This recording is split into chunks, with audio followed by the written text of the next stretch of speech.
Good evening. How's everyone doing today? It's Wednesday, September 26, 2018. We're in the midst of what the Jewish people call the Feast of Booth, Sukkot. And we're coming to you from a different location than what we normally filmed our prophecy update. We had a bit of a struggle with traffic, and there's a fire near the church building today. Although the church building is fine and the believers are doing great. Didn't want to cause any concern. We just wanted to make sure that all of our brothers and sisters who attend our midweek service and our prophecy update got home safely and were okay. So we and the elders decided to cancel our update today from the church building, but we're coming to you live from a different location. So hope you enjoy this one. Feast of Tabernacles. What a joyous occasion it is in Israel today. And they're celebrating it from September 23rd to September 30th. And of course, the Feast of Tabernacles are one of the three pilgrims' feasts that the Bible explains that all Jewish males had to attend in Jerusalem every year. And it's a wonderful feast. It's one part of the fall feast, or the Feast of the Lord, that is described in the book of Exodus, Leviticus, and Deuteronomy as well. Deuteronomy 16 explains more about the Feast of Booth as well as the Leviticus 23. But it's really just a feast where the Jewish people remember and commemorate how they were in the wilderness and God provided for them in an incredible way throughout the wilderness. And they lived in tents, and the Lord lived in a tent as well. He was in the tabernacle. When the Jewish people came into the promised land, God reminded them never to forget that they were in the wilderness and God provided for them supernaturally. So every year they move out of their home, and for 7 days they live in tents. And literally this is wonderful to see in Israel. Even Jewish people here in America do this. They actually make tents, and they live in those tents for 7 days. You make it out of palm trees, out of different trees. And it's an amazing thing to see how they are supposed to read the book of Ecclesiastes during this time, which has those eternal words and incredible words. Hebel, Hebel, vanity, vanity. It's really the word for Abel, meaning vapor or something that has no substance. Vanity, vanity, all is vanity. And they look at where they're living, the Feast of Tabernacles, where they're living in tents, knowing that one day they will be able to move into a new home. And of course, the Feast of Tabernacles points to the coming of Jesus, the second coming of Jesus, and the setting up of his kingdom. In fact, in the New Testament, Jesus talked about the Feast of Tabernacles in John chapter 7, about the giving of the Holy Spirit. He said, if anybody thirsts, let him come to me. And he, or Jesus, said, I will give you living water. So this is an amazing thing that we see in the New Testament that Jesus proclaimed at this great feast. Throughout the 7 days, and on the last day of the feast, Jesus stood up and said, this is part of the fulfillment of it by giving the living water, which he spoke of the Spirit, but the Spirit was not yet given because Jesus was not yet glorified. So it's an amazing feast, and we look forward to having the Feast of Tabernacles. In the book of Zechariah chapter 14, it tells us it'll be the millennial reign of Christ, the kingdom of Christ. It will be celebrating the Feast of Tabernacles. So it's a wonderful feast, and it's a prophetic feast. It's one of the fall feasts, and it points to the second coming of Jesus, which will ultimately be fulfilled when he comes. Now, regarding our prophecy update, regarding the news, this is part of it, is the Feast of Tabernacles, but also reminding you that in the prophecy updates, it's not just about hearing news and listening to the news. You can find news and you can go to websites and different things like that to get the information on your own. But this is mainly to give what the Bible speaks of the last days in terms of prophecy and how it relates to current events. There are some people who don't like prophecy update just simply for the fact that it's just simply news events. My take is always this. Jesus said, be alert. Be alert to what the Bible says, and be alert about the events surrounding the world, specifically those that relate to the signs that Jesus gave us in his Olivet Discourse. So always begin with Jesus at his Olivet Discourse. So as we begin today, remember, it is not just about the news or to get information, but it's to do something about it. Ultimately, prophecy will always lead us to live righteously, draw near to the Lord, be ready for his return, and begin to share the gospel and continue to share the gospel to people so they can be ready for the coming of Jesus. That's what prophecy is for, is to let us know the timing of all these events. God has let us know in advance what his timing will be like. So in regards to Israel, which is the prophetic timepiece for our day, for the last days, Israel back in the land since 1948, Jerusalem back into their hands since 1967. So they've been in the land for 70 years. They've been in Jerusalem has been part of them more than 50 years. So this is quite an amazing thing that we're seeing. We're witnessing this in this generation. That's why as Christians, we always look to the scriptures, but we always see that even in Matthew 23, starting there, Jesus gave us the first sign that the Jews will be back in Jerusalem, they'll be back in the land, Luke 21. And he said, they will not see me again until they say, blessed is he who comes in the name of the Lord. This week, the UN has been, the assembly of the UN, the 70th meeting or the 70th time that they've gathered together, the General Assembly. And of course, our president, President Trump, spoke there. But more importantly than that was the meeting that they had with Netanyahu. He had a meeting with Netanyahu this week. And an amazing thing that at this meeting, they were supposed to be talking about the peace plan that's coming. And to many, and the surprise of many is that President Trump ushered the words that he is for a two-state solution. Now, this is not a surprise. Many people have tried to get this two-state solution peace deal done, but it was very surprising to Netanyahu since Trump had been sort of distancing himself from the two-state solutions. But yet again, we see the peace plan coming into play, coming into the forefront of the news. And this is, of course, as Christians, we relate it to what the Bible speaks about. Not only about peace, but there is no peace, said the prophet Jeremiah and the Apostle Paul, in terms of the times of the seasons in which people will be seeking after peace, but they'll really find no peace. And the world seeks after peace. Israel seeks after peace. And of course, as an agreement, as an accord, as a covenant, as some type of agreement, they will, of course, echoes Daniel chapter 9. We'll see that there will eventually be one done with the Jewish people, done by the Antichrist to deceive them and to set up a 7-year treaty. And in order to enforce this treaty, there will be some kind of agreement to bring back the sacrificial system. But of course, the Antichrist at the 3.5-year mark, the halfway point, will break it and will usher in the abomination causes desolation. So are we saying that this is the two-state solution peace plan of Trump? It's the one that is going to usher in the Antichrist. It is going to usher in this the 7-year agreement. Now, we're not saying that specifically, but we are saying that these agreements, there's many agreements from Oslo to Madrid to Annapolis, Camp David, all these things have a future resolution in what the Antichrist and the Jews are going to be able to sign. And so when we see these things, we are alert. We know what the conclusion is. We're not saying this is the one, but the book of Daniel does tell us that the Antichrist will enforce a treaty. So this is quite an interesting thing. Many people have equated this. Is this the one that the Antichrist will enforce? We don't know. But ultimately, we do pay attention to the Middle East peace process, because out of that peace process, out of those treaties, out of those agreements will come one that will actually be the one. And we ultimately look for the fact that at the abomination of desolation, this man of sin will break it. Now, of course, the Jewish people will do anything for peace. And our President Trump has made it clear that he wants to get this peace agreement done within his first term, which is about halfway through. He's got a couple more years to go, but this is something important on his agenda. And Jared Kushner and Jason Greenblatt are part of his organization, administration, I should say, that is trying to get this peace deal done. So pay attention to what's going on in Israel, especially with the peace treaty.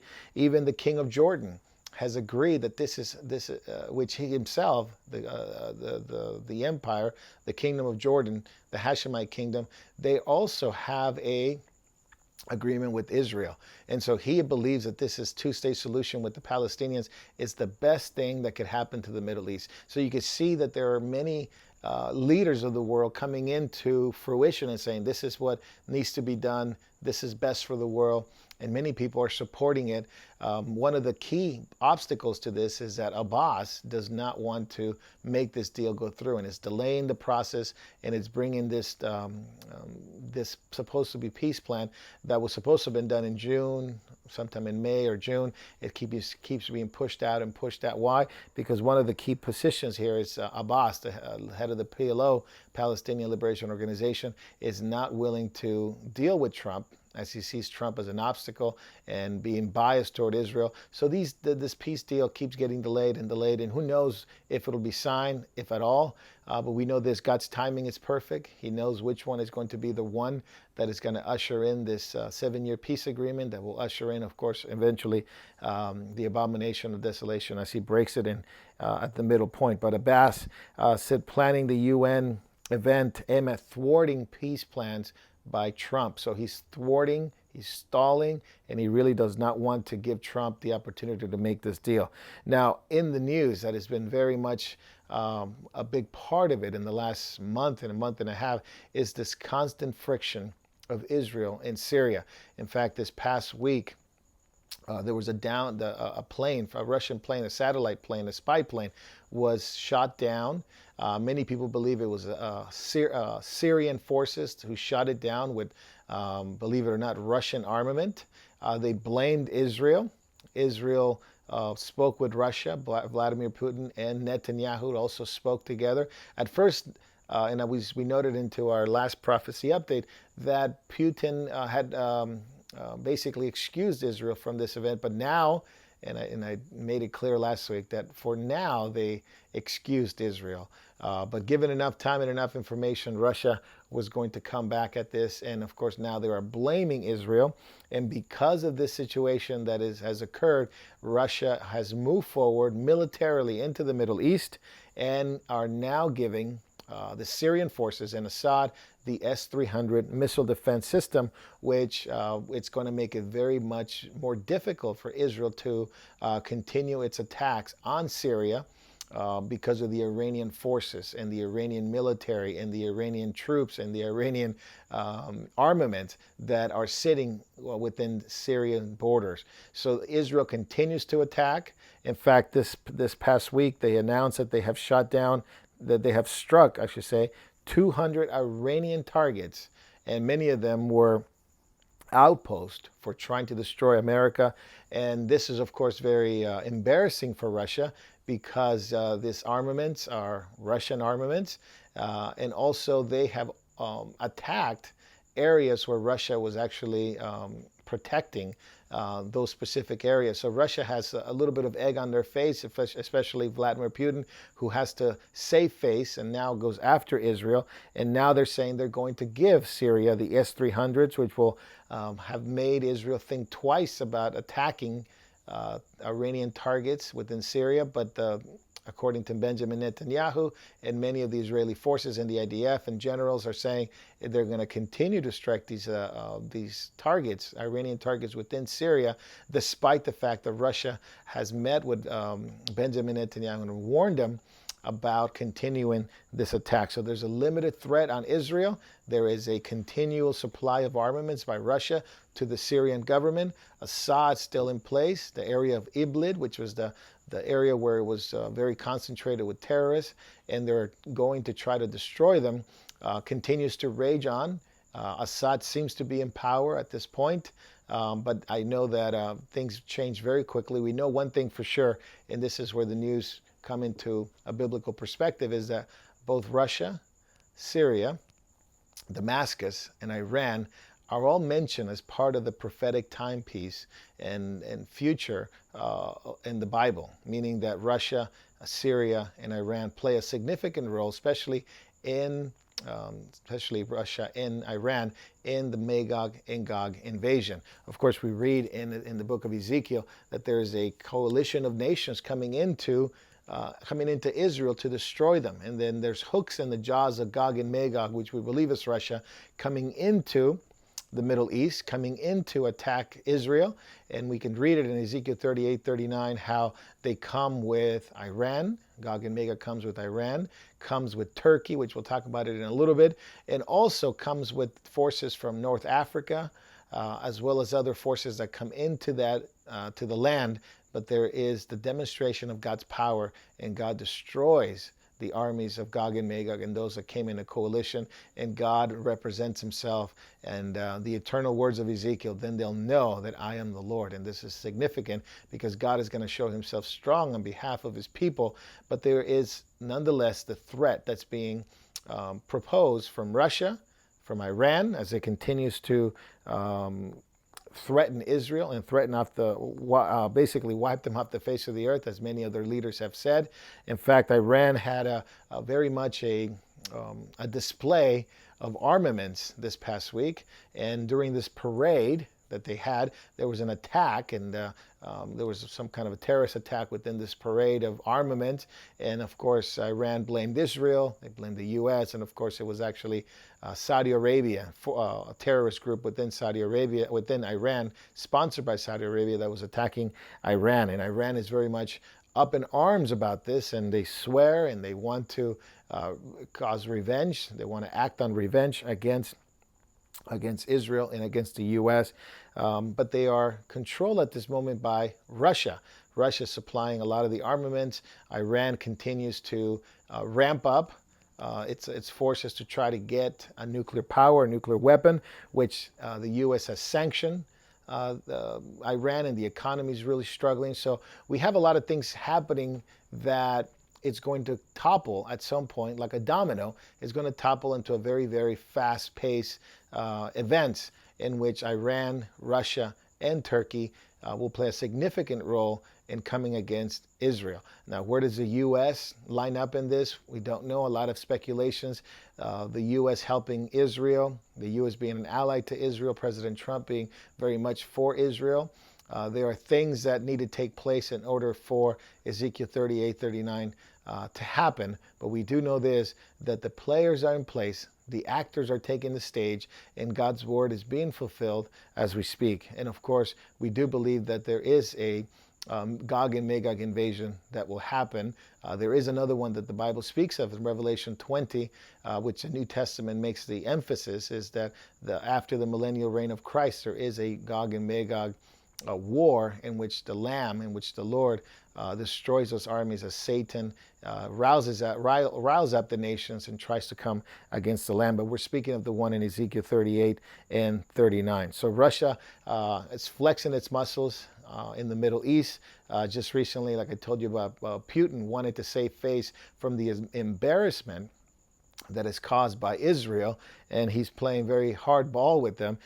He tested some new anti-ship missiles, and recently have put it on display that these anti-ship missiles can actually destroy U.S. ships, and as well as other ships that come against Russia. So Russia is very much flexing its power. We're told in the book of Ezekiel there will be hooks in the jaws of Russia, and they will come into the land. They'll be forced to come in. And of course, we have this incredible unity, that a forced unity, you would say, a forced agreement with Iran and with Turkey. In fact, this past week, Russia and Turkey met and left Iran on the sideline. They did not include Iran in this deal because they were really settling the issue of who is who in the in the Syrian conflict. 7.5 years, almost 8 years of conflict in Syria, and there are so many contradictions, so many players, too many terrorist groups sponsored specifically by Turkey, as Iran is helped out by Russia, and of course they're helping Syria. The who's who of the game in Syria has been a real thorn in a lot of people's minds in terms of who's sponsoring who. So they're really settling this issue, and Iran was probably left on the sideline because of their economic problems that they're having, and of course they're being a target of the U.S. sanctions.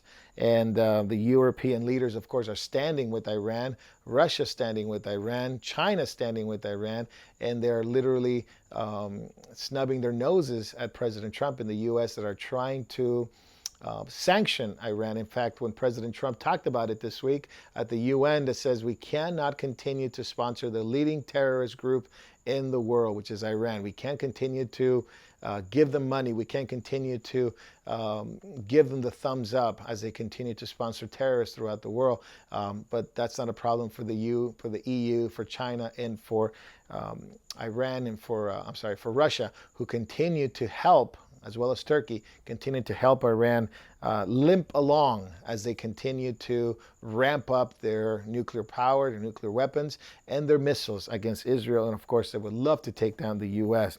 Now, Erdogan, like I said earlier, vows to continue to buy Iranian oil despite U.S. sanctions. So the U.S. has sanctioned against Turkey. A lot has to do with the persecution of the Turkish government against Christians, specifically Pastor Andrew Brunson, which we'll talk about it at the end. But Trump was slammed Iran, and they slammed those who support Iran, which includes Turkey, which is an interesting thing because President Erdogan has been very busy in Israel. There's been quite a bit of a change in his status and how he's dealing with the Middle East. See, Erdogan, it's a different tactic than the Iranian government. The Iranian government, the mullahs, Rouhani, they just want to destroy Israel off the face of the earth. We're told in the book of Daniel that there's a prince of Persia. There is a prince of Persia that it's a principality, a demonic power, very powerful demonic power over the area of Iran. And we've been seeing it for quite some time. This militant Islam, this Shia Islam that is willing to destroy itself, that's willing to destroy other Muslims, willing to destroy the U.S., willing to destroy specifically the hatred against the Jewish people. It's still largely in play. The book of Daniel saw this conflict coming at the end times. And Erdogan has a different approach. Erdogan is much more diplomatic, much more businesslike, much more consensus, trying to get Turkish interests in the Middle East to rise up, and as well as Europe. So he's been in Israel, he's been in East Jerusalem, getting foundations, Turkish foundations, getting businessmen to come in to invest money into Jerusalem economy, all in the name of Turkey, because ultimately Erdogan's ploy and his ultimate goal is to set up a caliphate, to come back to the Ottoman Empire, and that he would rule and he would control. And of course, he's very much in line with what Iran is doing against Israel.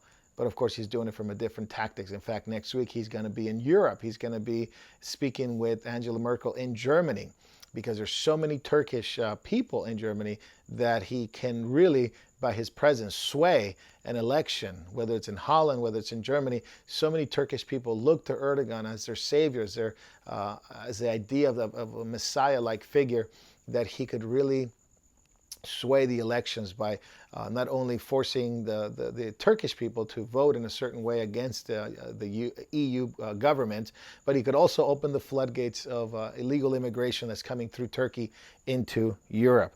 And of course, this has caused tremendous friction with the U.S. And there's, again, back to the war games in which the U.S. has over 2,200 U.S. troops in Syria, which are waiting for decisions from our State Department, from our president, in order to know if this is going to continue. This is just a temporary visit there. But Bolton, Mr. Bolton has come out and said that basically the U.S. military leaders, that they're not going to leave Syria until Iran is completely out of Syria, which is going to be an interesting thing, because I don't believe Iran is going to leave Syria. I don't believe Russia is going to leave Syria. I don't believe Turkey is going to leave Syria.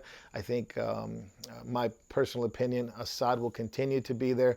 It will be backed up by these three countries, and the U.S. will be forced to continue to supply military force within Syria, which is quite interesting, because they're all focusing in on Damascus. And in Damascus, we're told in Isaiah chapter 17, that it'll stop from being a city. At some point, Damascus will stop from being a city. It'll be destroyed. Ultimately, it'll be eradicated.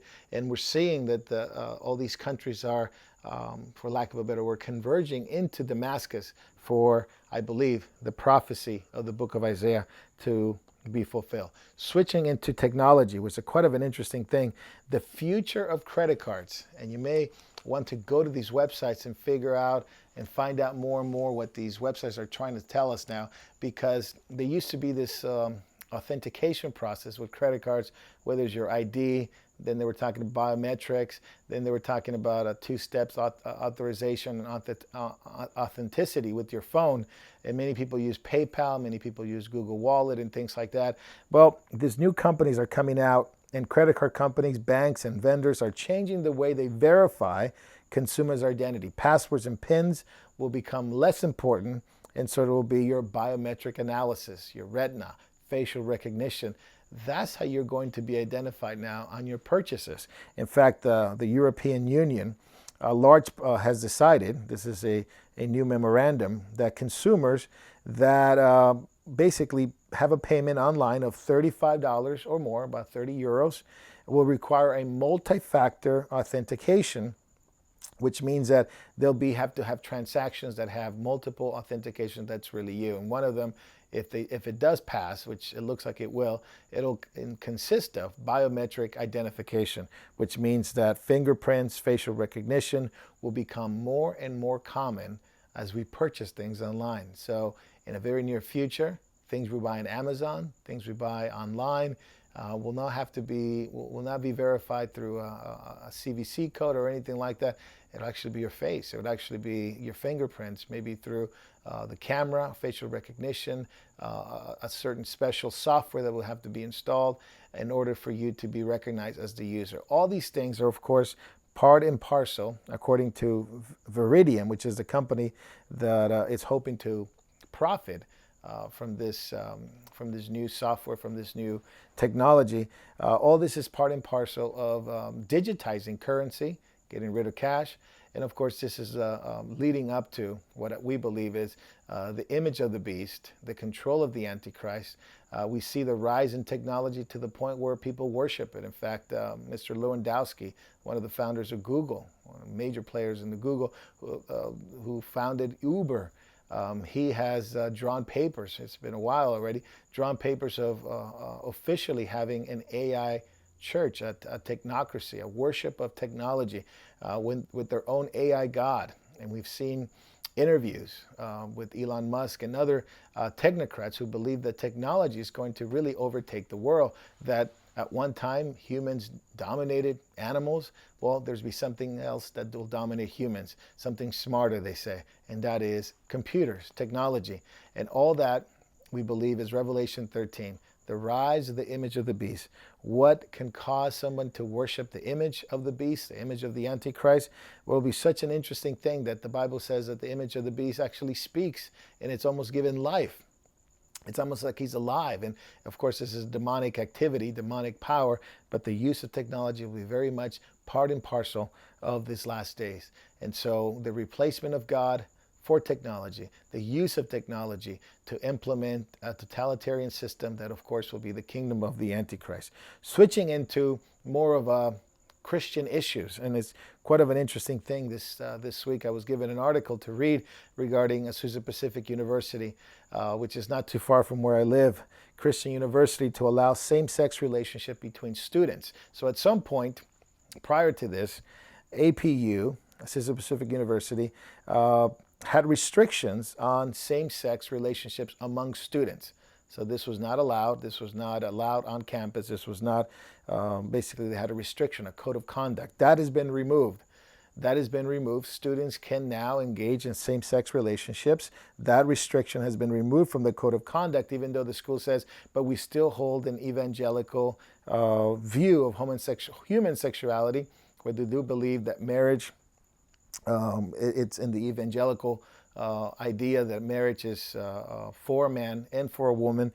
They don't believe in the sexual union, I should say. They do believe the sexual union that is intended by God between a man and a woman and remains a cornerstone of the university.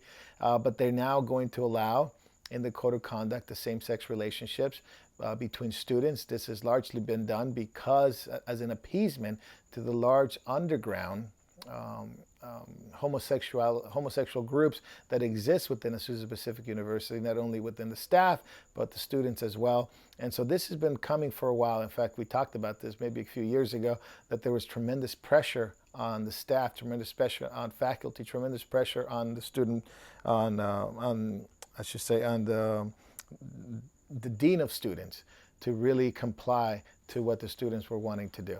So now, excuse me, for now we see this, what I would say, just another crack on the wall, just something that is coming down the line as they compromise little by little. Now, same-sex relationships among students is not part of their conduct, even though they believe they still stand against any other union except for any other union in a sexual union, except for a man and a woman in holy matrimony. So more of that to come, as more and more of these Christian universities who don't want to be sued, don't want to be labeled as a hate group against homosexuality, are continuing to caving in. So I do pray that APU will continue to stand strong, but it seems like they're caving in on this one particular issue.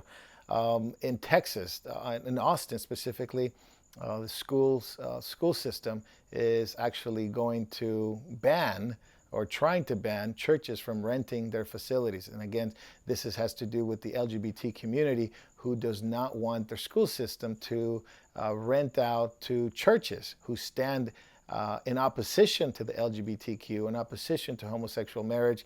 They don't want them to rent facilities to churches like that. In fact, they've targeted a few churches. So this continues to be a big issue, especially with the group called Stonewall Militant Front, which is basically a self-described militant LGBT group who is forcing or putting pressure on the school boards not to rent facilities to churches.